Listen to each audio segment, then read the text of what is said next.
Well, it's nice to be here this morning, and this is quite an interesting topic for me. It's a new presentation, so I've never given this before, so bear with me please. As I've done my own sort of spiritual search and journey, I've come across a lot of things where I've read and seen, and you think you understand, and then a few years later you see it with a different light. And I thought, well, how do you view things? And sometimes things are being forced on me, sometimes I've accepted willingly a change of thought, and I thought, well, maybe it'd be quite nice to bring some of the material together. Because as people start on the spiritual path, they do read and hear a lot of different things, and in some cases you think they're conflicting things. How could it be? How could you say one thing and then in another book or another part of the book you say something completely different, or substantially different? So it's quite important. It's probably important, really important, because it helps guide us. How we're going to live our lives, how we're going to make the right decisions in our life, how we're going to act, and how will we think. And that's probably the most critical part, how we think. Because pretty well everything, actions start with thought. Thought precedes all else. But what do we think? That dictates what we do. But what do we think? Probably how we think is dictating what we think. And how we think depends on our view of life and our understanding of things. And that, to me, is the crux of it. And that's what I was wanting to talk a little bit about today. Because it is a change from old patterns into new patterns, and it can be quite hard. So I thought I might just start briefly with a little bit about the spiritual path, so we know what we're talking about when we talk about right thinking. So we're not, although it overflows into pretty well every aspect of our life, but we're not talking about really in the business world and those types of things. It's more on our spiritual journey. So I think we all understand that need, that sort of inner yearning for some change, something different. We're not happy. The material things in life really don't cut it. We chase after that new job, that promotion, that money, that new house, that car. When we get it, it's pretty fleeting, isn't it? It's not we now want a better car. Our neighbour's got a better car, and we really start trying to figure out what's going on in life. And we ask those questions: who am I, and what am I doing? And I think we've all asked those sorts of things. And what this really is the start of a spiritual awakening. And it's not to say that the spiritual awakening is happening for the very first time in this lifetime. It might just be for this personality it's waking up, but we may have been having this awakening for many lifetimes, and perhaps just reaching a little bit further, a little bit deeper in each one of them.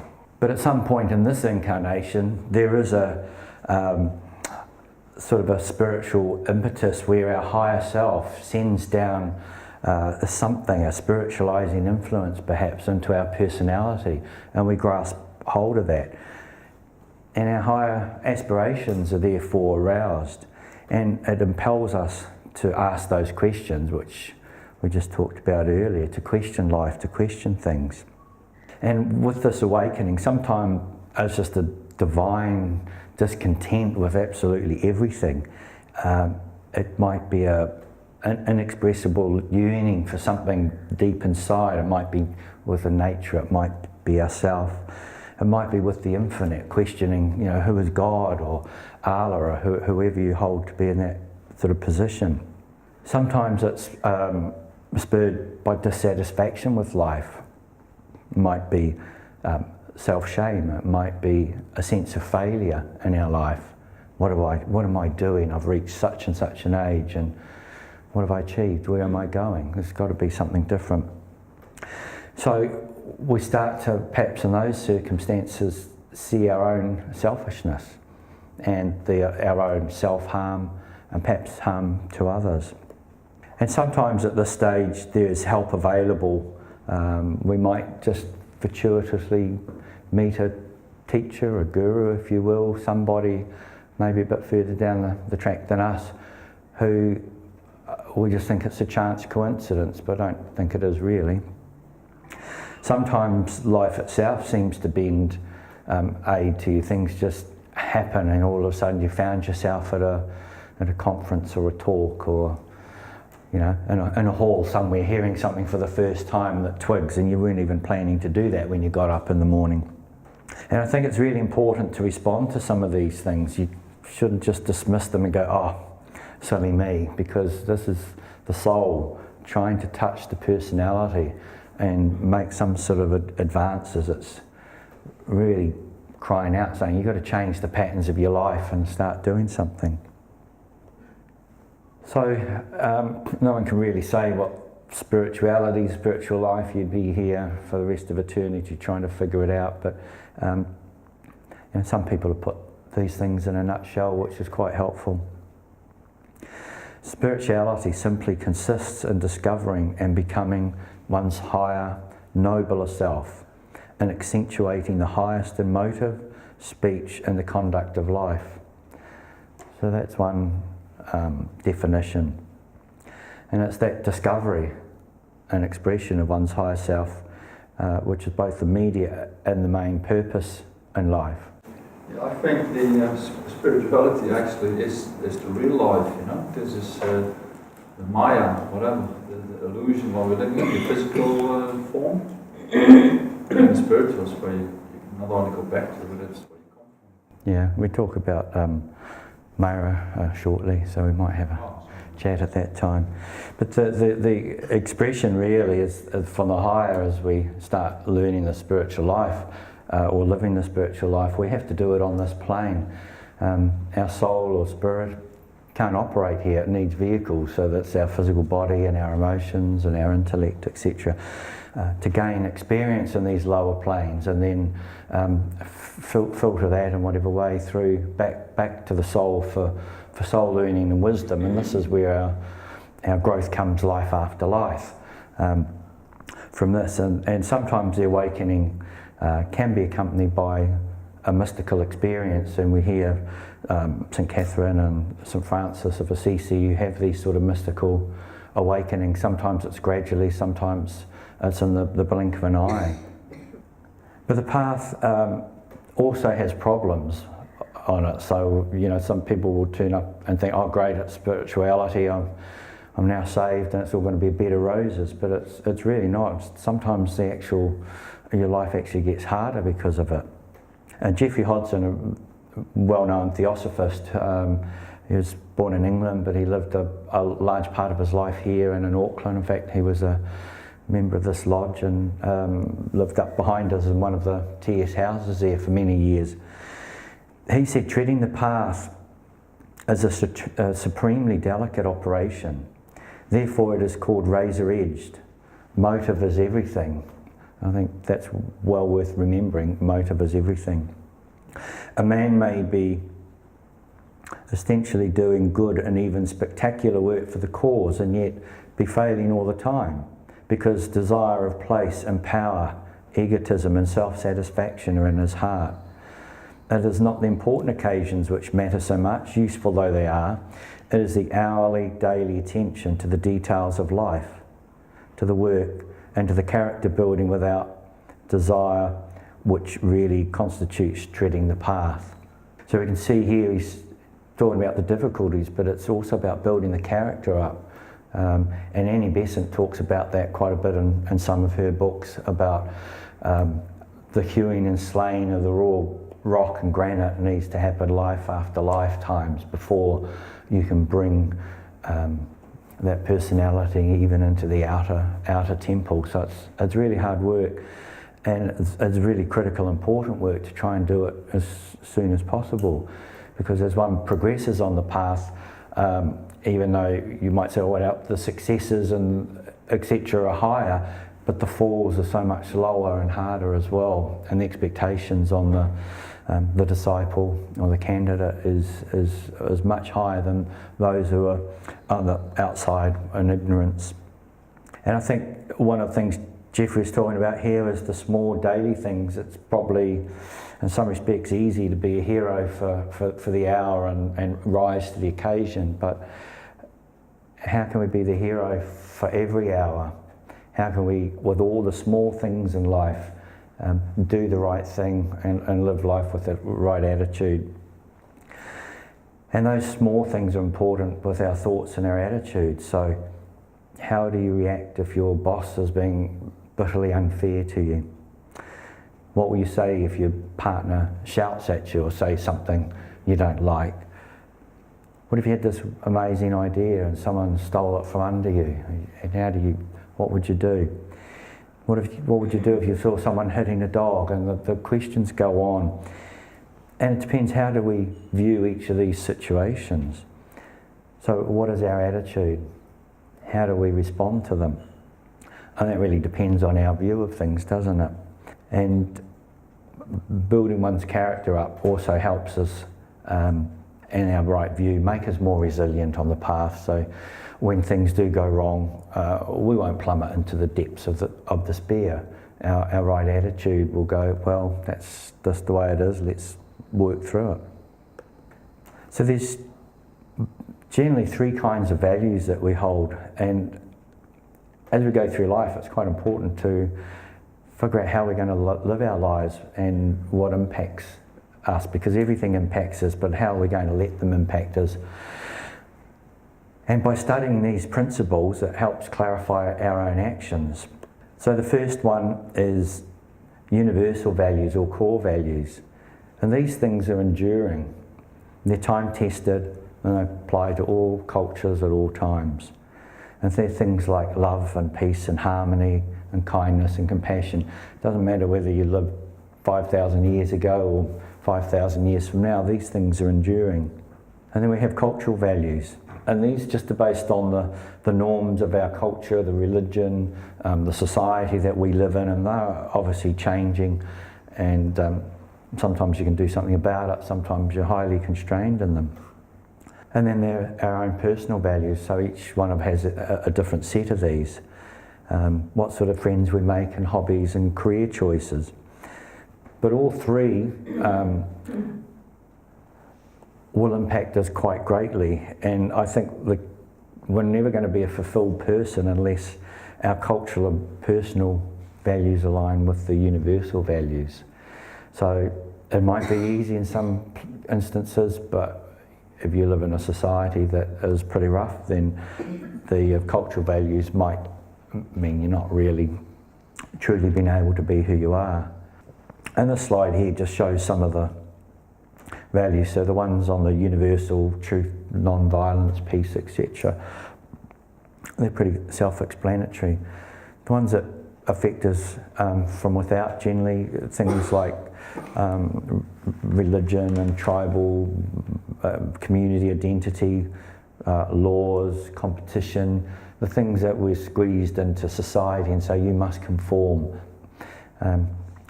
And then sometimes we break out of that, and how we break out can be damaging, sometimes it's liberating. And then those personal values, our own personal codes of conduct, and how honest do we think we're going to be? And we say, well, yeah, I'm an honest person, but then you go and do something, you go, oh, well, that wasn't really dishonest, but are you breaking your own codes of conduct and your own values? And then we talk about, generally, you may have heard this, I'm sure you've heard this plenty of times, the three paths to spiritual progression. And some people naturally take to book learning through the mind. It's called jnana yoga, knowledge, vidya.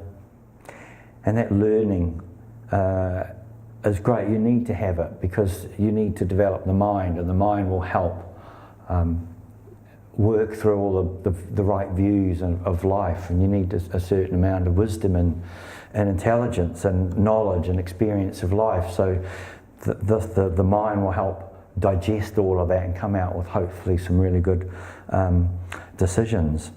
We also have meditation. So that's the lower self trying to reach higher to the higher self through the Antakana, the rainbow bridge they call it.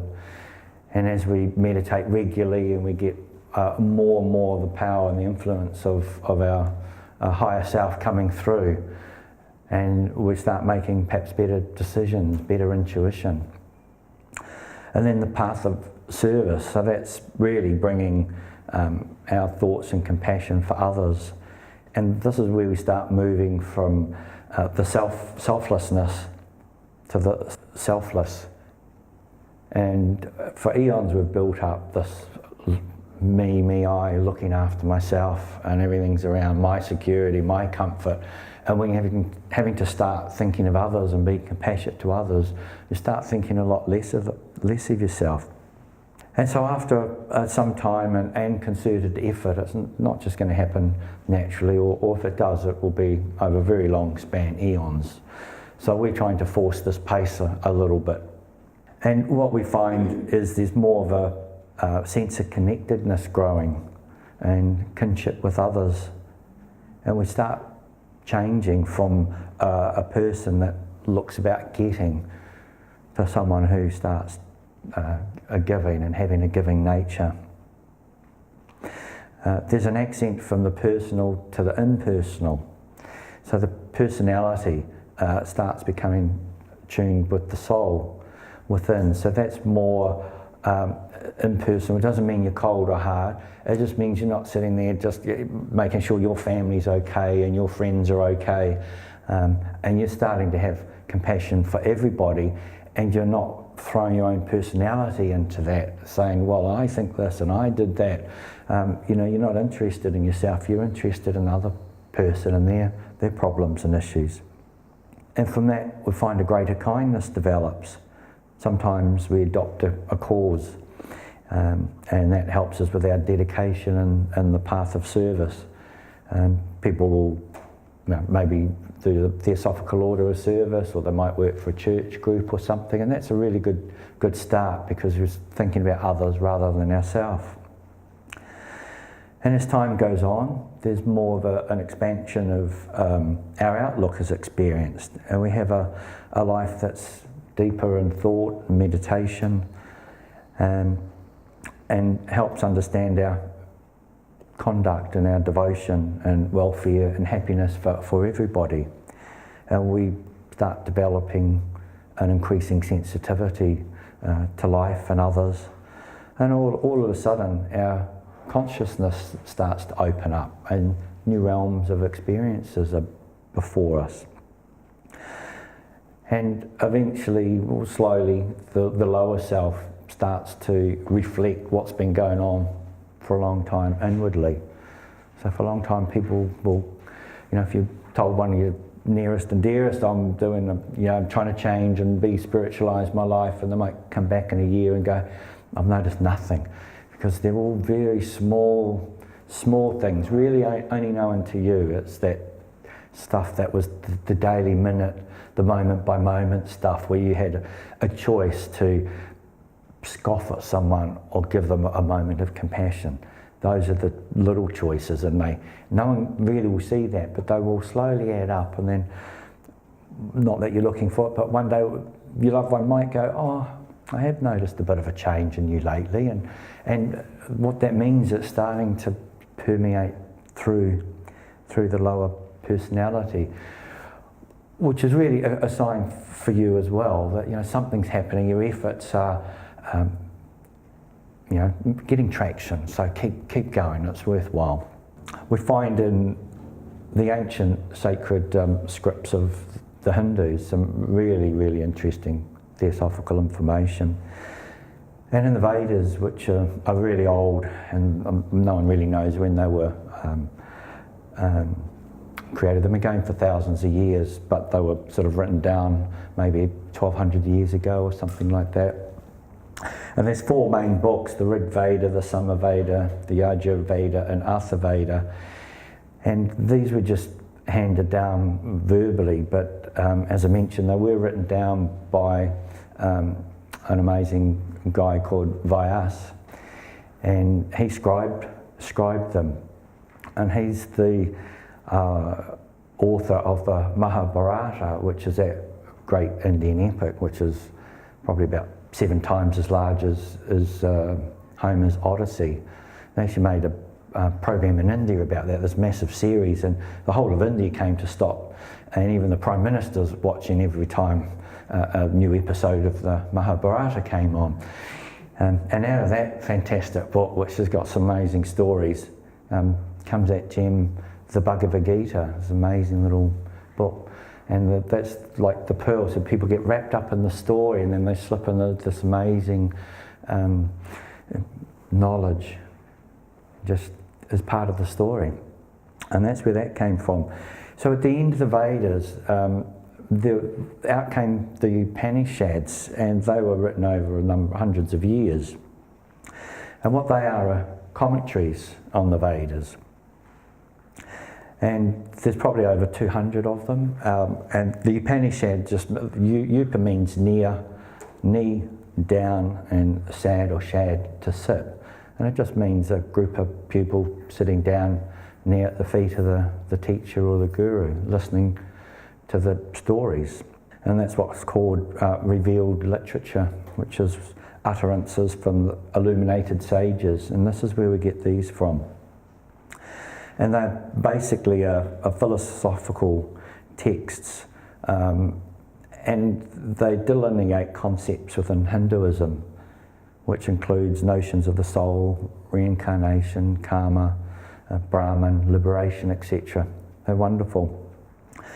And in one of these you find this amazing poem, or whatever you'd like to call it, in the Brihanara Upanishad, and it's called The Great Forest, because it's a huge book. And it says, Om, lead me from the unreal to the real, lead me from darkness to light, lead me from death to immortality. Om, Shanti, Shanti, Shanti. And for me, you've probably all heard that before, there's just so much in here, and I sort of think almost all of our philosophy or theosophy is wrapped up in this one. Because when we try and look deeply, what is unreal? And unreal is either untruth or perhaps relative real. And it's that which is manifest out of something else. So for example, if you had a clay pot, is the pot real, or is it only manifest out of the clay? And there's aspects of ourself which we manifest which are unreal, which are not who we really are. And it's like a shadow on the wall, and you point to it and you go, oh look, there's the shadow. But we all know it's just a shadow. Behind it is a hand or a candle or something. That is the real. But in life we always focus on that shadow and think those things are real. So we go, well, what is real? And real is truth, and it's unchanging reality. So it's like that clay. It's unchanging, and it's like our true self. It's not our personality, the Richard Sell, the I. It's the inner soul, and that's the true core of our being. So these are the real, permanent things. And when we talk about darkness, it's really the darkness of our own ignorance we're talking about here. It's not seeing the world or even seeing ourselves as they truly are. And this stems from a process of ignoring or ignorance. And I think often it starts with ignorance, and then we find out what's going on, and then we like to ignore it because we don't want to deal with it. And then there is light. And what is that light? That light is knowledge. It's seen clearly. The spiritual nature of things, and particularly ourselves, because that's our search. And then we look at from death to immortality.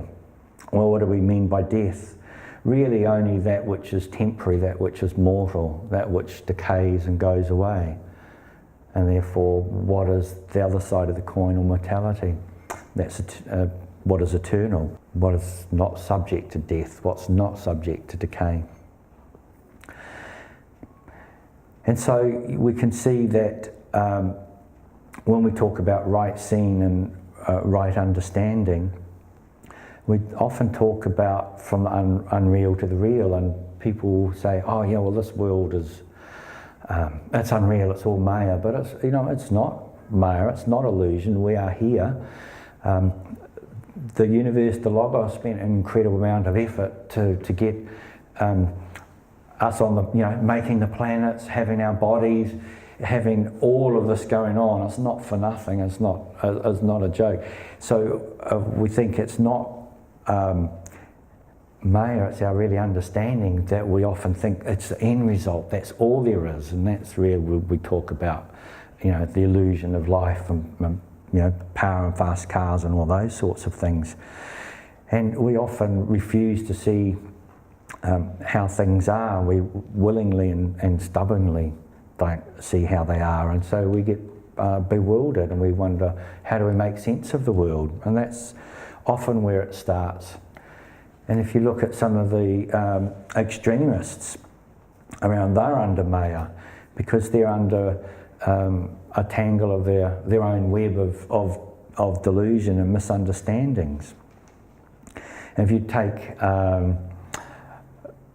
even, say, a scientist 100 years ago who was fanatically saying this is how the laws of physics work, so that really science will have proved that person wrong, and we've moved on.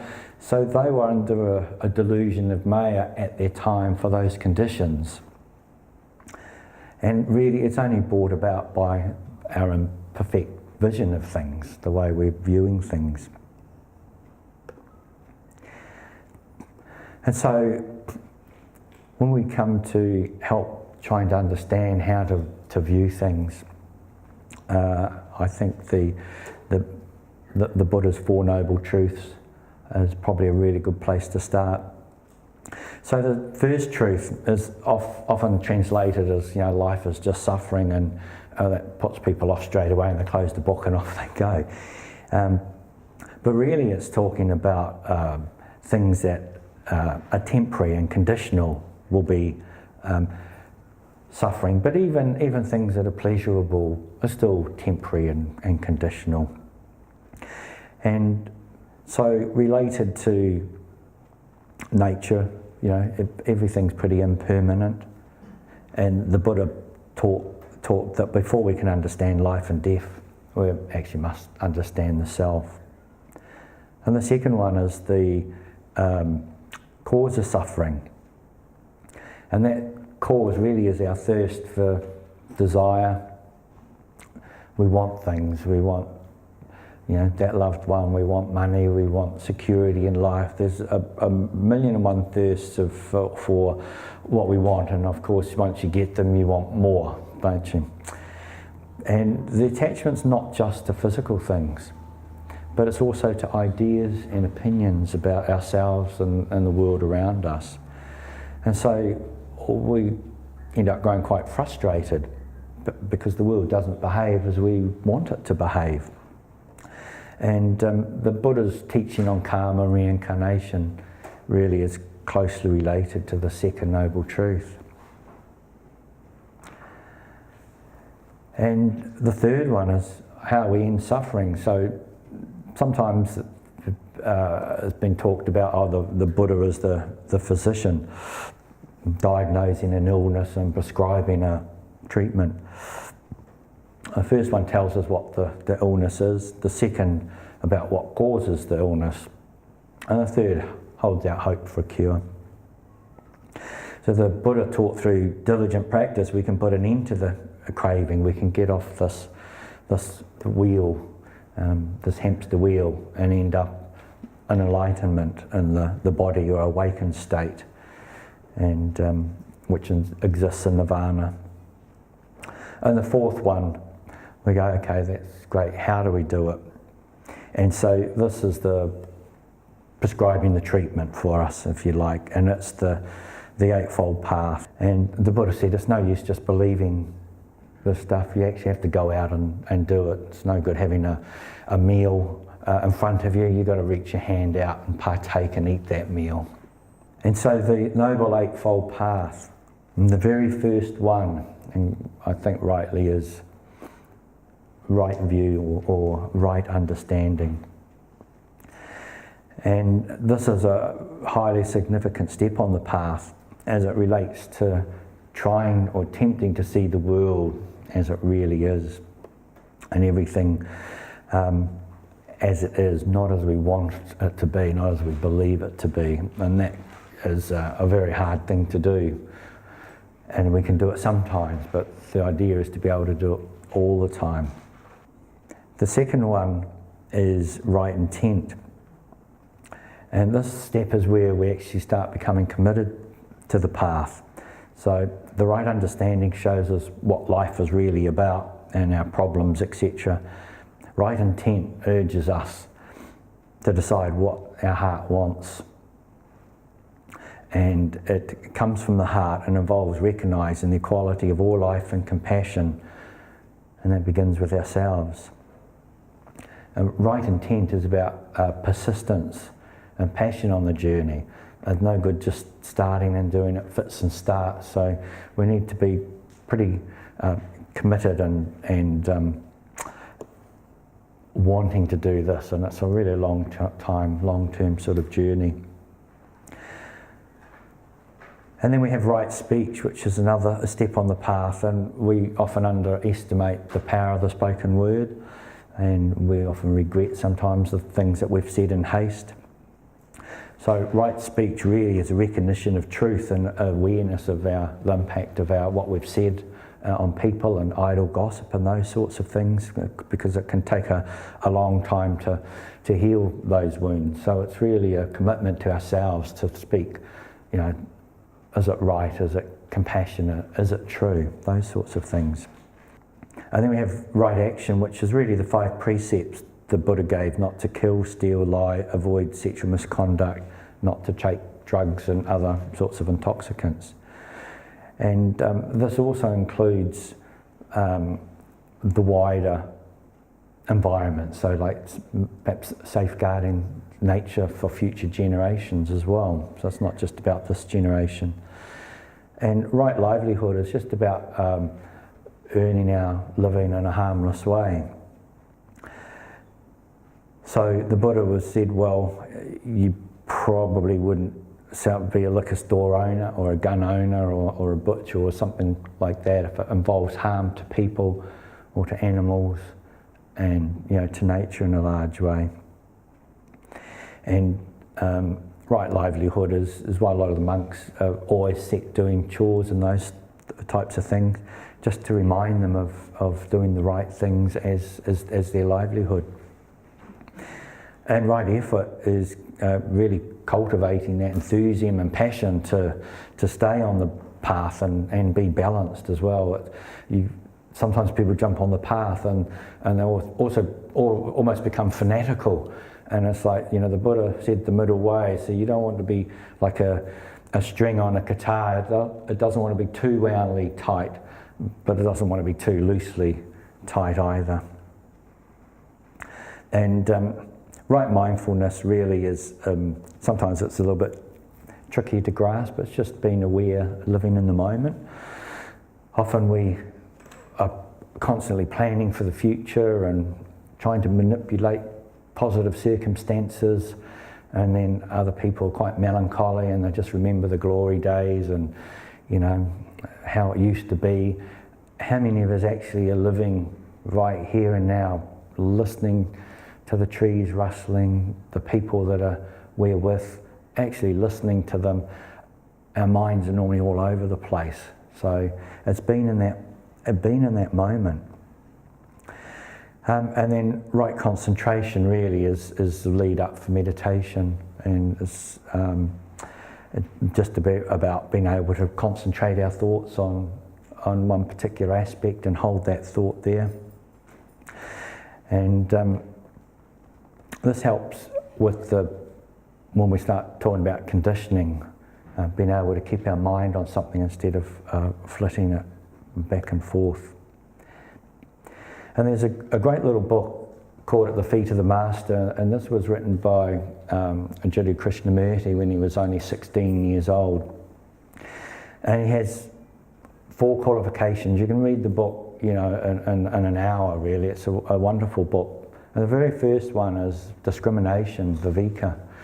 And really that is, talks about discernment between the unreal and the real. But it's also much more needs to be practiced, and it's not to be thought of as practice as the first step of the path. It's practice all along the path, because right view, right understanding will be with us, the whole journey. And he says, because you enter the path, you've learnt that on it alone can be found those things which are worth gaining. He said, men who do not know work to gain wealth and power. These are at the most for one lifetime, and therefore unreal. There are greater things than these, things which are real and lasting. When you have once seen these, you desire those others no more. But he goes on to say, you've still got to remember that of the real and the unreal, there's many different varieties, and we still have to discriminate between things. And there's no hard and fast rule. It's again up to us based on our values. But what do we see as important or unimportant? What do we see as being right and wrong? What's true and false? What is selfish or unselfish? And I was thinking about that discrimination. I was just thought that's just so true. And then I thought, but how am I meant to figure out what was truth and untruth, and what was real and not real? And it sort of struck me like a sledgehammer that, well, I really need to understand what is real, unreal in the first place. What's my view on the world, and how do I look at this? So it's all very well going, that's right and that's wrong and what have you, but for me. And so, you can recognise that sometimes there's wrong views are unwise, and they lead to pain and suffering, and the right ones lead to the opposite. So I thought that's where the talk really came from, trying to understand fully right view. And HPB, so for example, HPB said, true knowledge is of spirit and in spirit alone, and cannot be acquired in any other way except through the region of the higher mind, the only plane from which we can penetrate the depths of the all-pervading absoluteness. And so you read that and I think, so the mind is important. She talks about the mind being, slay the slayer, and the mind causing trouble. And so you might go, well, we don't want to develop that thing, but the mind is highly used towards liberation. We need to develop that mind. So I start getting some of the right understanding through these types of statements that, say, HPB makes. And she goes on and she says, this may be achieved by the development of unselfish universal love of humanity and the suppression of personality or selfishness, which is the cause of all sin and consequently of all human sorrow. So I've plucked out of that one the mind, and then I talk out of the next one, I go, subjugating the lower and developing unselfishness. And these are the things that I'll turn around and find, and then try and find more information about it to get a greater understanding, a deeper understanding. And as we go through life, we realise that evolution's a pretty slow process, right? And we need learning in all sorts of situations. And so you might remember the movie Wall Street, and Gordon Gekko, he sits there and he goes, greed is good. And you might be horrified, and I might turn around and say, that's correct, that's right, he's correct. And you might think, well, that's not really a theosophical thing to say, greed is good. But Annie Besant said that men are surrounded on every side by objects of desire, and the use of these is to evoke the desire to possess them. Okay, so far. So it stimulates exertion to inspire effort and thus make faculty, capacity, strength, intelligence, alertness, judgment, perseverance, patience and fortitude. Those things are all worth getting. We need all of those on the path. So she said through learning, the desires will slowly become more subtle and more refined as intelligence fashions them and emotions replace passions. but throughout the treading of the path of forthgoing, the desire for the fruit is the necessary and blameless motive for exertion. Because without this, man at this stage of evolution becomes lethargic and he does not evolve. So I look at that and I go, well, the learning, really, we know that all rungs of the ladder are filled. Everyone's at a totally different stage of where they are in their journey and spiritualisation. So we can be full of our own prejudices and our own judgments. We're not using viveka, discernment. So it can be quite hard. So go back to the drawing board and say, I need to start thinking a bit harder about this. I need to be a bit more aware. And what is right for that person at their stage of where they're at, and not sit back and judge them, because I will be judging them based on where I'm at and my view of the world and my understanding of the world. Another view about perhaps right understanding, we talk quite a bit about oneness and separateness. The materialist might go, well, this load of nonsense, all this separate stuff. You know, I say I'll raise my hand and my hand raises, and I'd say, I think I'll raise your hand and nothing happens. So, you know, we're two different creatures, we're not one. But Madame Blavatsky said in her collected writings, she said, it is a fundamental doctrine of Theosophy that the separateness which we feel between ourselves and the world of living beings around us is an illusion, not a reality. In very deed and truth, all men are one, not in a feeling of sentimental gush and hysterical enthusiasm, but in sober earnestness. As all Eastern philosophy teaches, that there is but one self in the infinite universe, and what we men call self is but the illusionary reflection of the one self in the heaving waters of earth. And she said, true occultism is the destruction of the false idea of self, and therefore true spiritual perfection and knowledge, which really are nothing else but the complete identification with our finite selves, with the Great One and with the Great All.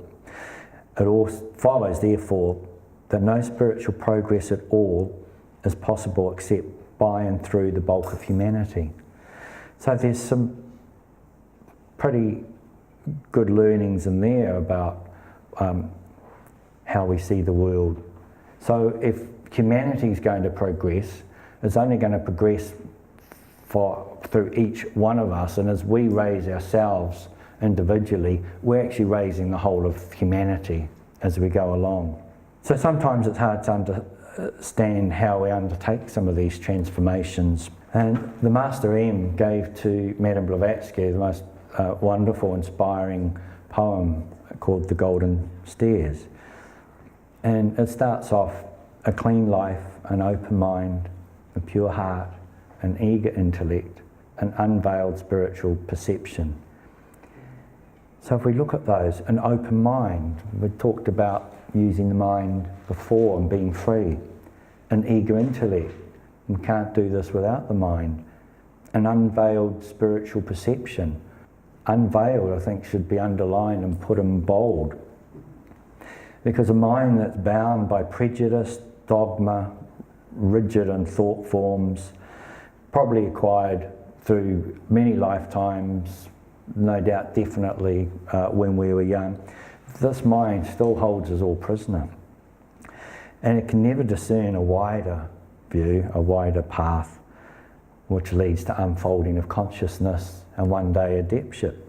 So what are these barriers to right thinking? Well, that's our conditioning, isn't it? So according to our teachers, all conditioning results in an obscuration of truth. We cannot see things, people or relationships as they really are, purely objectively. They're all coloured by a tint of our conditioning. And there's a whole series of conditionings that we get through our lives. There's national and cultural customs. So for example, in Saudi Arabia, women are not allowed to drive. That's a social conditioning, and everyone's going along, well, not everyone, but you go along with these things. In religions, the religion we're brought up generally conditions what our morals are. What's our view on the church's view on homosexuality or something else? Our intolerance to other religions. Well, we are the only right religion. Everyone else will be, and I've heard it from people, you'll be damned, you're going to hell. I've been told that because I didn't believe what they believed. Our upbringing, our parents highly influence us. Many of our fears come because our parents have instilled those fears when we were very small. Our prejudices against people or other nations. Societies have their own conditioning. We wonder why in the Middle East some of these places put up with the Saddam Husseins. But what we don't understand when we talk about democracy is they like strong men. They want strong men in their societies. That is the conditioning of these groups of people. And so this is what they've got. So it's how do we view these things? And social norms, as I said, about what's socially acceptable about things like gender and sexuality, and changing views over time. You know, 100 years, 200 years ago, you stole a loaf of bread, they'd send you to Australia or probably put a noose around your neck. We don't do that now. Vivisection was, you were outraged at it, but you know, 50 years ago, they were doing it to make cosmetics for, you know, women's makeup and things like that. So these are all conditionings, and really you ask yourself, how free are any of us really with what we think? We'll probably find about 90-something% is our inner conditioning. So I think our awareness of this is really critical to start questioning and asking, is this really my point of view? What do I think? And why do I think that? Has anyone got any other ideas on conditioning? They still do it rapidly today. They still do it, yeah. But there's far more ethical products out there where they say not tested on animals. They may be testing for other medical things, but I doubt any makeup would be having animal testing, but maybe they are. Yes, they are. Yeah. It's just gone behind closed doors, and all your big makeup people from L'Oreal to Clinique, all of them pay people to test, and they don't put it under their name. So it's absolutely crap. Okay. So I'd like to play a clip by Jiddu Krishnamurti on conditioning, and he was the guy I mentioned earlier who wrote At the Feet of the Master. What is a spiritual life?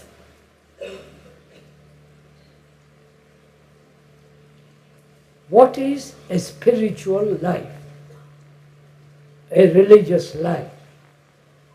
Not all the religions, not the monks and all that. They're not religious. I know they will abhor me when I say that. I'll show it to you logically why it's not. It's all put together by thought. The invention of God is put there by thought. It's simple, all this clear when you understand the activity of thought. So what is a spiritual life? I'm asking you. You have strange robes, who attend churches, mass, or do some kind of puja in India, or go to temples and mosques. What is a religion? What is a spiritual life? The word spiritual is not pleasant, but we'll use it for the moment. What is a spiritual life?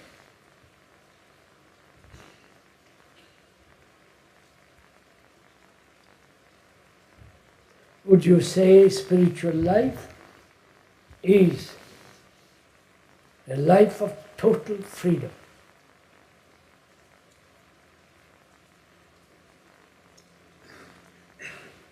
Freedom from sorrow, freedom from fear, freedom from all the conditioning.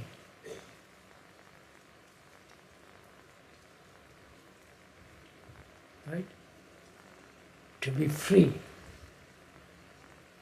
Most of us are in prison.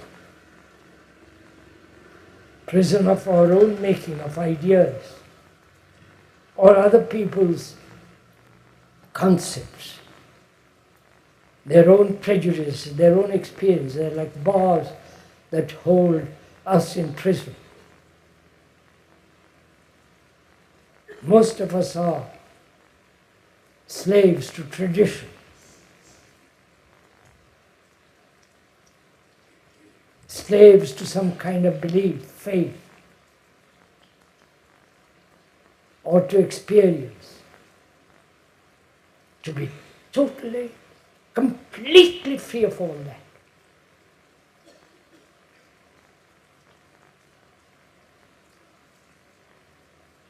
Freedom, as we said before, that very word implies love. If there is no freedom, there is no love. You cannot possibly achieve that freedom through some figure, symbol, person, idea. Freedom means the ending. Ending of the self, the me.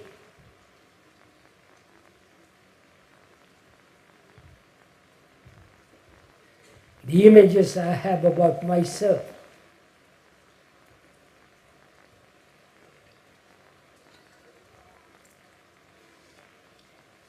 Then when the mind, brain is free, only then is there that supreme intelligence.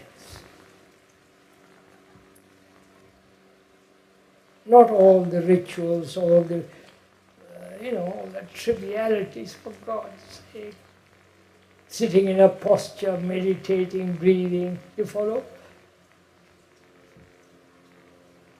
That's not, if one can use that word spiritual, that's not all.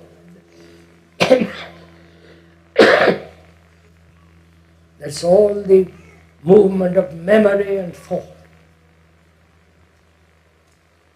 And as thought is limited, which we've gone into, I won't now. So, we have reduced our life into a very small, petty little affair. To be free of that entirely. And it's possible. Don't accept my word for it. I say it is possible. Find out, do it. So that a religious, so-called spiritual life, then there is no division between you and another. You won't kill another. Your country is the country of the world. The world is your country.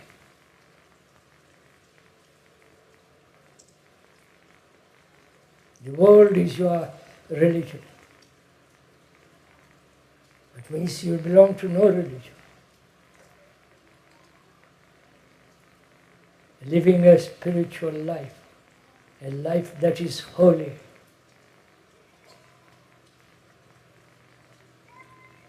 Is not something for the elite, for the few. But if you want, if that is what is necessary, you walk at it.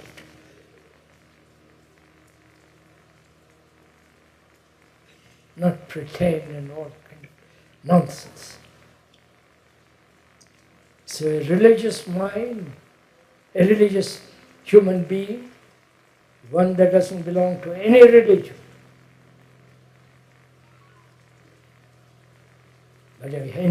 but a brain that is functioning with truth, and therefore with great intelligence and compassion.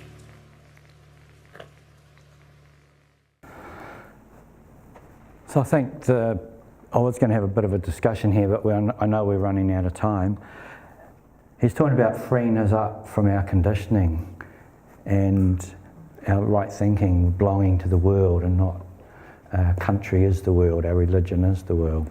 And we had some basic principles of Theosophy which helps us with right understanding. And we talk about the unity of all life, the cyclical nature of things, what happens at death, the meaning of life and evolution. And you see some of these up here. So the first one is talking about the universe and karma and rebirth and reincarnation.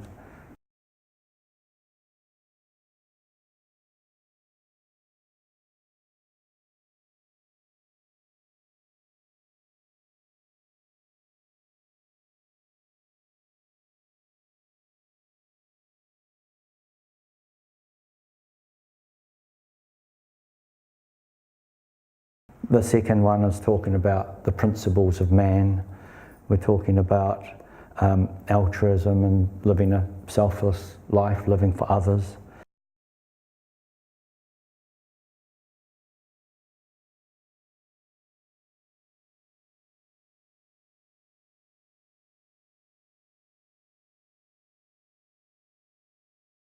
And the last one, I think, is quite important. Right at the end, it says that it's only through personal effort and merit, through a long series of metempsychosis and reincarnations, that we get there. So it's to do with our own efforts. There's another beautiful one from the Light of Asia. You suffer from yourselves, none else compels, none other holds you, that ye live and die and whirl upon the wheel and hug and kiss its spokes of agonies, it tire of tears, this nave of nothingness. So none other than ourselves. So this is the doctrine of karma, which we can also study about world karma and national karma, personal karma, there's group karma, it's a very complex topic. And we also get some really good understanding from Idol of the White Lotus, the three truths. The soul of man is immortal, and its future is the future of a thing whose growth and splendour has no limit. The principle which gives life dwells in us and without us, is undying and eternally beneficent. It is not heard or seen or smelt, but is perceived by the man who desires perception. Each man is his own absolute lawgiver, the dispenser of glory or gloom to himself, the decreer of his life, his reward, his punishment. Again, it's up to us. And in the Bhagavad Gita, Krishna says, they who by the eye of wisdom perceive the difference between the field and the knower of the field and the liberation of beings from Prakriti, which is matter, they go to the Supreme. So again, the difference between the field and the knower of the field. So the field is matter, this earth. The knower of the field is us, spirit. So I think in conclusion, right view really is a change in the way we look at the world. It opened up our minds, our awareness, our consciousness to higher things. It helps make possible things that were previously impossible to us. We change outwardly, seeing the world differently with more love and compassion as we know more fully the close bonds between ourselves and our fellow travellers. Our journey to self-knowledge gains a great impetus, and the wonderful inner changes that this brings about is truly life-changing, in fact truly soul-changing. So when things happen in your life, ask yourself, do I need to look at this another way? Thank you.